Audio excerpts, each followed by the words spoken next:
This week on the 77% Street Debate. At first, I didn't know about that I was a refugee, but as I grew up, I started to know that you're a refugee.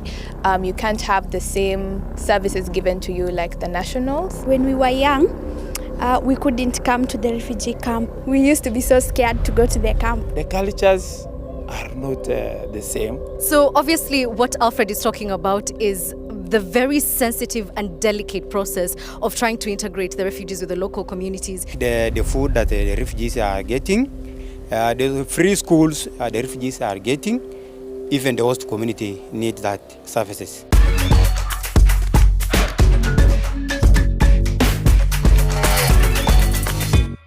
Hello and welcome back to the 77% Street Debate. This week we are in the Kakuma refugee camp. This is one of the biggest and also oldest refugee camps in Africa.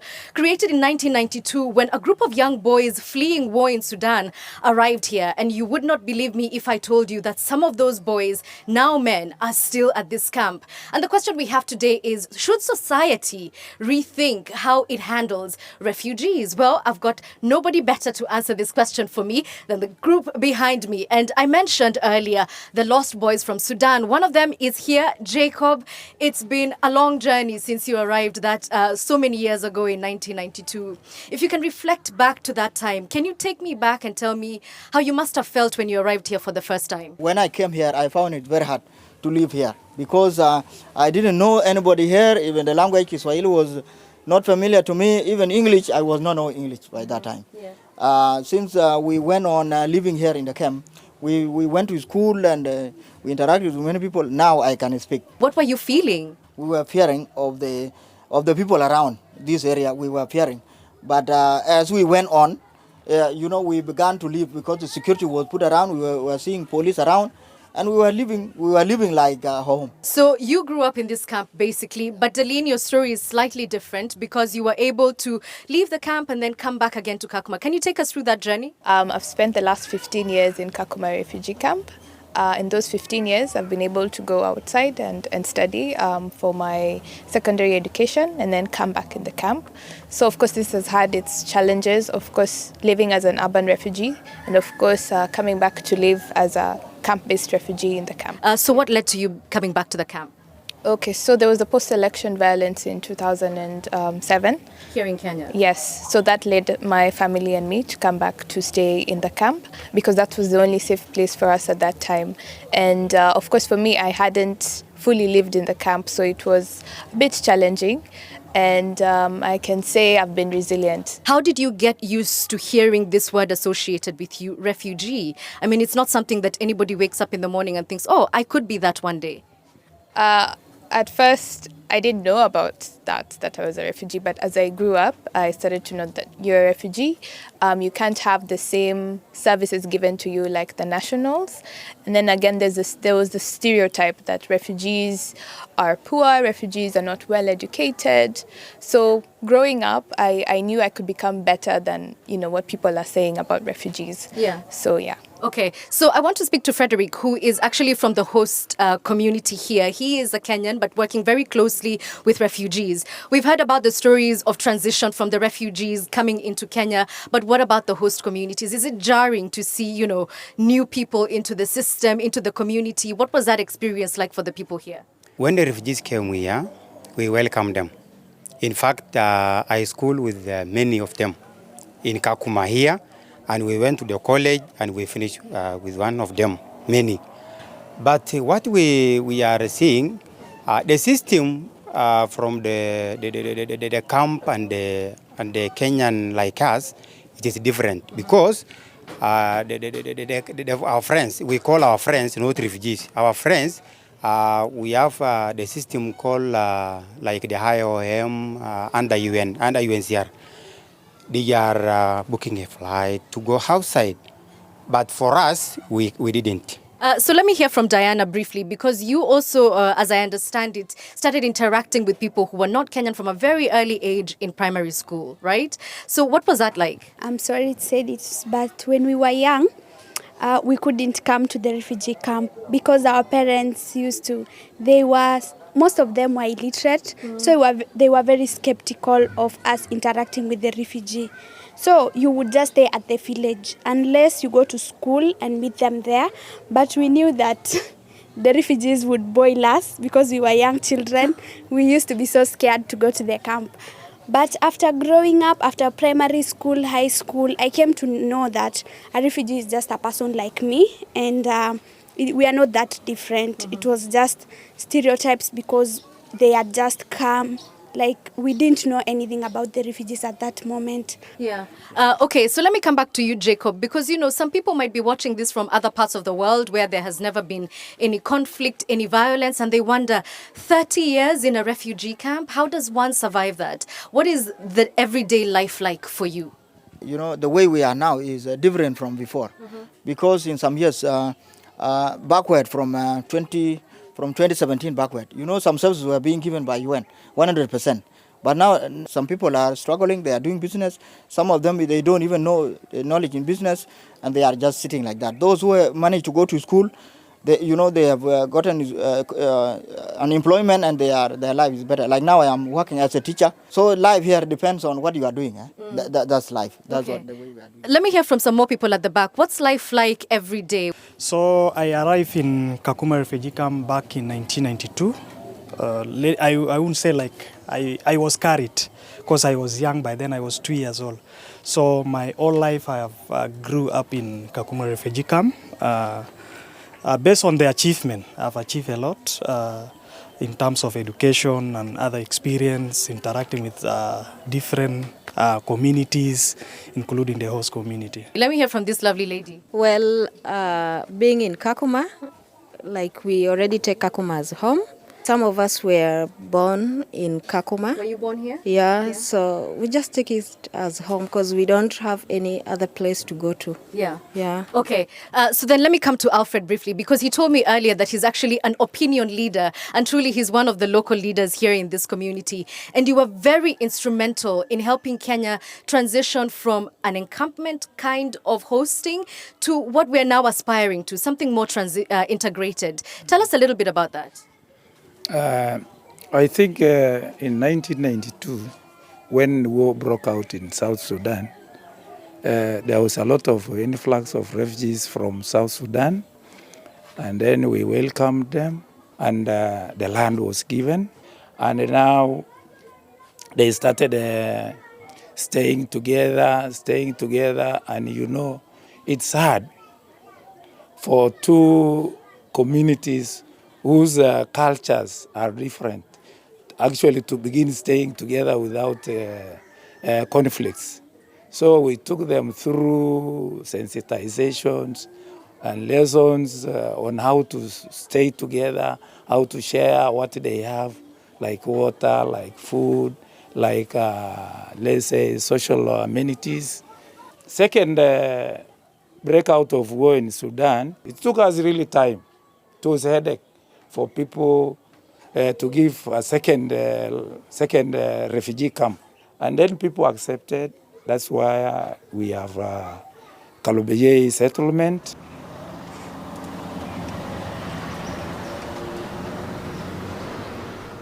Let's talk about documentation for a second. Jacob, you've been here the longest. Tell me about that process. When you arrive, you obviously don't have any paperwork to say who you are and where you're from. Where do you begin? This documentation, it started in year 2000.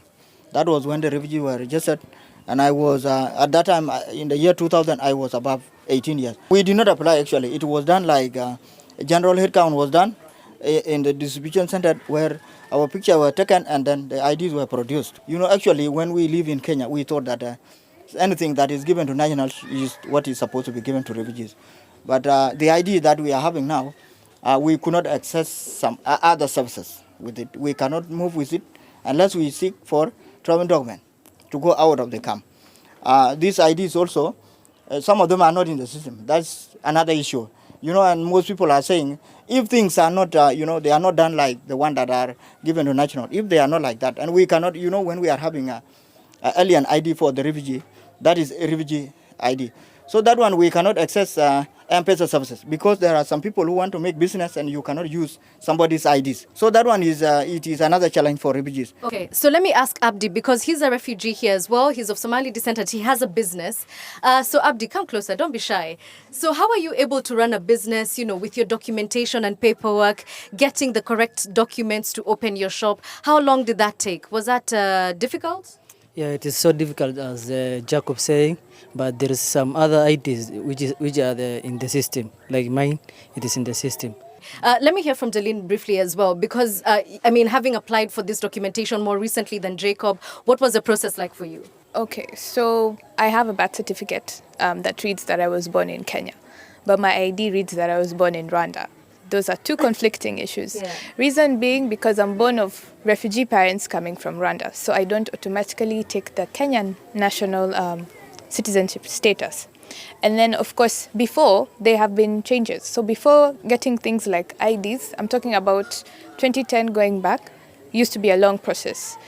People would wait for long, like 2-3 years before you get your ID. But now the process has been, they've tried to make things simpler for people to get documentation. But again, not everyone is able to get documentation at this time. For example, if you're an asylum seeker, you cannot be able to get an ID. But now, if you want to go outside, you can't be able to... Outside meaning outside of this camp? Outside of this camp. Yeah. If you go with your ID, it's not recognized outside Kakuma and Lodwar. For example, I can say... if I'm going to apply for a SIM card for M-Pesa for Safaricom, they don't recognize it. It's not in the system.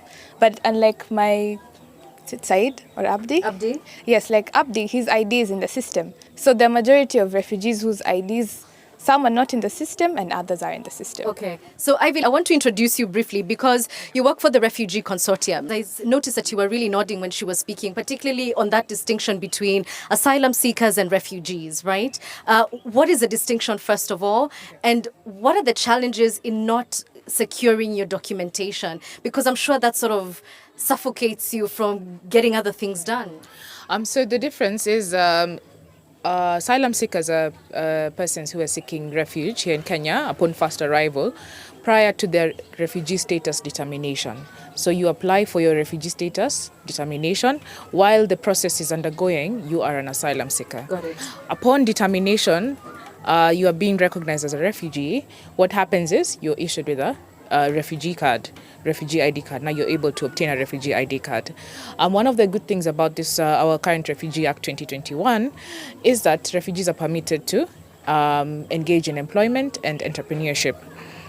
The refugee card is essential in self-reliance, economic inclusion, which is one of the things of integration that the Shirika plan is trying to implement. So refugee cards are essentially very integral, I think, to the refugee community, because at the same time, in as much as we've had some sentiments from the host community, their self-reliance is very important also to the host community, also to the government of Kenya, in that they're able to contribute to the economy. Okay, so the people who would actually be rightly placed to speak on this is the DRS, the Department for Refugee Services, who we invited to the debate, but unfortunately they didn't want to participate in the debate, but they wanted to be interviewed, and this is what they said. If you happen to go to Kakuma, you find that most of the refugees are being engaged in gainful economic activities like businesses. They have started their own businesses that are paying taxes. Look at the labor force that they can produce. And that is basically what the Shirika plan addresses, the socio-economic inclusion of the refugees to coexist with the local people. And the solutions towards this will be international. It's not just a Kenyan problem or a Turkana problem. We tend to believe that if the plan is actualized, actually it will be a very big success in uplifting the living standards of the refugees, both the refugees and the host communities. All right, so we've heard what the DRS have said, and I'm just curious to hear from you, Diane. Whose benefit is it when, the refugees are just sort of held in one area? You've told me that you're seeing now integration with communities, exchange of culture. What are we missing by not integrating faster, essentially? Yeah, we are slowing down the processes of development because the refugees feel like they are not permanent here. So most of them build houses of iron sheet. You can never find them building with blocks because you just feel like anytime you are not permanent here. And I feel like that is taking us back and we cannot be able to develop when it comes to infrastructure or even when it comes to businesses. Because when the documentation takes a lot of time, then a lot of people are not going to get encouraged to start a business. So like I think we are dragging backwards because of the fact that they think that they are not here for long. Okay. And yet there are some who have lived here for even more than 20 years. Diana, they're articulating what the community could benefit from a more inclusive policy and approach. So, Alfred, you had something to say to me earlier. Yeah, integration also has two aspects. That is the advantages and disadvantages. The cultures are not the same. It will take some time for these two communities to get together, to intermarry. And you see, by intermarrying now, I don't know what kind of persons will come from these two communities who have different cultures. You see, even the language itself is hard to learn. The cultures are a bit different. And also, you see, even with the government, if they start giving them these national IDs, there are areas which these people are from different nationalities. And there are those bad elements. Some people like the Al-Shabaab may be in this camp. You see, they can get to know government installations, and it would be actually dangerous, even for the government. Okay. So, in brief, people welcome the integration, the socio-economic integration, because that one actually promotes the trade between these two communities. So, they welcome that one. So obviously what Alfred is talking about is the very sensitive and delicate process of trying to integrate the refugees with the local communities. And Frederick, you had mentioned something about this earlier where you feel that sometimes local communities feel like the refugees get better treatment. And so this need for having a delicate balancing act is very important. The host community need the services the same as the camp people. If it is, for example, the organization say DW, for example, DW advertise a job, 4 positions. It could be better if he give the host community 2 positions and 2 positions to the refugees. Number 2, the distribution resources imbalance. What resources are we talking about? Like the food that the refugees are getting, like the firewood that the refugees are getting, the free schools the refugees are getting. Even the host community needs that services. Okay. Yes. Right, let me hear from some people who haven't spoken. The privilege that the refugees they are getting compared to the host community, you find that most of the refugees, a good number of them, they are now at abroad countries. What about the host community? You work hard so that you can travel overseas. My plea was that the NGOs around should look for a mean whereby those who wish to be the citizen of Kenyans in person should go and accept to be the citizen. Because being a citizen of Kenya again has some its own challenges, because you have to move from the nature of being provided to a nature that you have to provide for yourself. Okay. Thank you. All right. Thank you for your contributions. Give me a chance to speak to Delene here a little bit, because it must be difficult for you to hear some of the sentiments that are expressed by people from the host community. How do we go forward without alienating you and making you feel like you're not fully human? First of all, I'll have to say the host community are very privileged because they can travel freely in this country without a lot of constraints, like for us refugees. They have the luxury of going to get land elsewhere. But for us, for people who have been born here, lived here, we just want to have a home, yeah?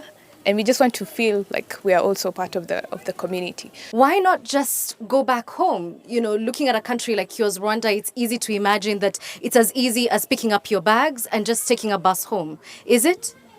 It's not. For people who've been born in Kenya, they have gotten acclimated to the Kenyan culture. So when you go back home, you'll still have to struggle getting into your culture. At the same time, the people who've benefited from the education here in Kenya. So going back home means a lot, especially for families where they're still paying of going back home. Yeah. They don't know where to start from. All their land, their wealth is gone. So they can't go to start from scratch from their home countries. Yeah. It also brings to mind, Jacob, this idea of home. What does home mean to you? Okay. Home is the best. Actually, you know, somebody thinking, you know, those who have been here, some of them have gone. They are currently in their own home. And some of them are even calling some of the refugees in the camp. And for this reason, some of them are saying, you know, their lives have changed when they went back. But this one depends on the situation of the home country. But still, like now I am from South Sudan. So for South Sudan now, there are some places which are not safe. Yeah. So, and that's why I have not gone. I have not gone. Even those who were with me, they went and they are now in the camp. There are those who went and came back. They went and came back. They are now with me. So let's now start looking at some solutions. And Ivy, I'm very curious. What do you think it will take for the sentiments here to be eroded completely so that the othering stops, us versus them?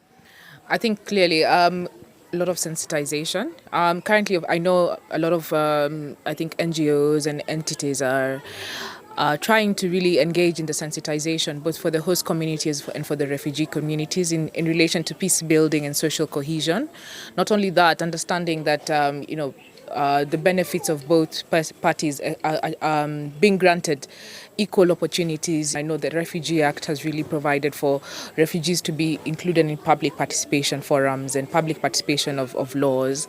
And in the same light, the same efforts are being done for the host communities here in Turkana West. So I think still there's a need to raise more awareness and sensitize a lot of both the communities. And I think that would be a good step in the right direction in order to tackle a lot of these conflicting views. Yeah. Okay, Darlene, what are your opinions and thoughts about how we can have a more inclusive approach in how we deal with refugees? Like Ivy said, there's need to be more sensitization from both parties, especially with the refugees. They need to understand what it means to be integrated. You know, you'll have to pay your own bills. And also from the host community, they need to understand, you know, you guys have to live together, stay together. And also again, it doesn't mean just integration within Kakuma, and it means anywhere else in Kenya. Global. Yeah, globally. So there's a lot of discussions and sensitization that needs to be done for everyone to just understand. Okay. Frederick, I'm curious to know from you, what can other host communities in other parts of the world learn from the host community here in Kakuma? They are learning togetherness because we host the refugees as our friends. Najua some of us, we call them our friends.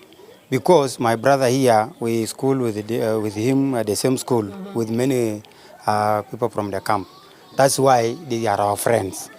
Other communities say, but they are saying the Kakuma community benefit because they hosted the refugees here. Even those people from Lodwar, from somewhere, Turkana North, Turkana South, they wanted to come here because the refugees are coming with good things here in Turkana West.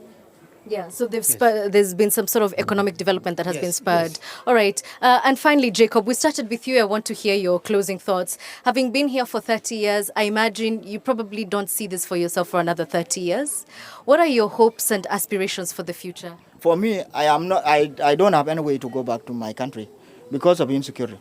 But it's still, for me, what I'm looking forward is maybe if I get a chance to go to university, if I get a chance to go, I can go to university in Kenya and live like other people. Yeah. Because we have some people, our own people who are living in down Kenya. There are some people who have finished, especially refugees who have finished university. Some of them are working in national hospitals here in Kenya. If I don't get a chance to go for maybe university, I'm hoping to get resettlement so that I go for outside. Okay. All right. Well, thank you very much for your sentiments, Jacob. At the beginning of this debate, we asked a simple question, maybe. Is it time for us to rethink how we deal with inclusive matters regarding refugees? The answer is a resounding yes. In fact, what I'm hearing here is that it should have been done a long time ago. But thank goodness that that's already in motion. Thank you for watching.